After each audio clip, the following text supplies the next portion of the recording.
大家好，欢迎来到第22届台北电影奖颁奖典礼。我是林志玲。今年世界改变了，我们试着探索一个新的生活方式，我们也试着适应一种新的人际模式，但这一切都让我们变得更勇敢，更懂得珍惜。电影它就好像是人生的缩影一样，我们透过电影追求共鸣，寻找感动。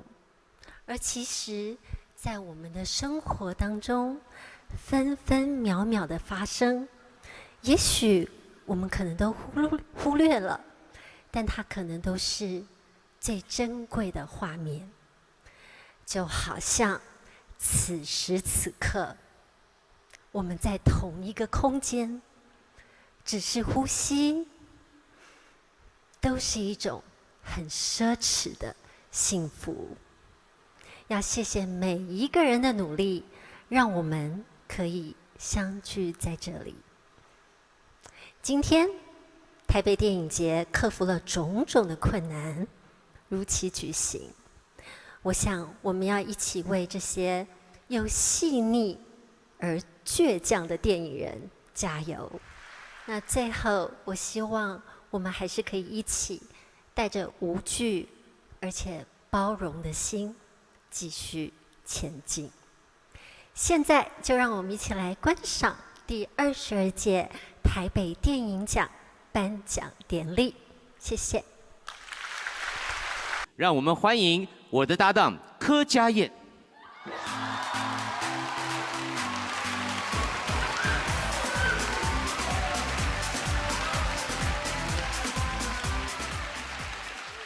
欢迎来到台湾电影的主场，第22届台北电影奖颁奖典礼。大家晚安，我是柯佳嬿。你是主持人柯佳嬿，我确认一下，你人生当中真的是第一次主持吗？对，人生第一次主持就献给台北电影奖。哇，这个不知道是台北电影奖勇敢大胆，还是你很有勇气？我觉得是焦哥你最有勇气。我想说你都不怕了，我有什么好怕的呢？你误会了，其实我怕。我只是演技好。那你演得很好。不能输给下面这些人啊，对不对？刚刚啊，影片里面好多人都提到跟台北电影节或台北电影奖的第一次，轮到你来说了。我跟台北电影节的第一次是在2006年，很早哎。对，我的第一部电影1年之初，当时拿到了台北电影奖的100万首奖，那时候很荣幸可以跟着一起参加颁奖典礼。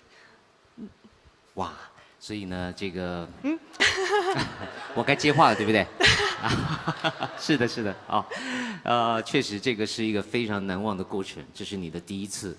对，在当年，你知道，其实你还有一个跟台北电影节有关的连结。我刚突然想到，在你第一部电影《1年之初》里面，你的角色叫做蝴蝶。对，台北电影节的标志就是蝴蝶，所以你头上有个蝴蝶。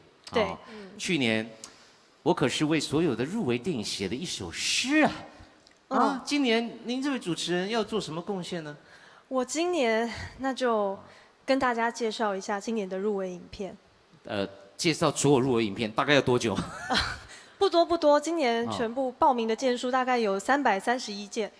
对，入围的影片有29部，入围的有《蝉鸣》《阿紫返校》《日子残值》《家庭式第一尾》《下半场菠萝蜜》《伏魔殿女鬼桥》《暗之光》《幽魂之境》《灼人秘密》《迷走广州》《蓝色独白》《多云时晴》主管再见《回家的理由》《亲爱的房客》江湖无难事大冒险铁路，男人与他的海，阿查伊兰的呼唤，刻在你心底的名字，我的儿子是死刑犯，那个我最亲爱的陌生人，6道轮回之可怜达人秀 Puppy Love。哇！谢谢大家，谢谢。因为今年没有片子入围，只好报复性的把所有的入围影片都背起来。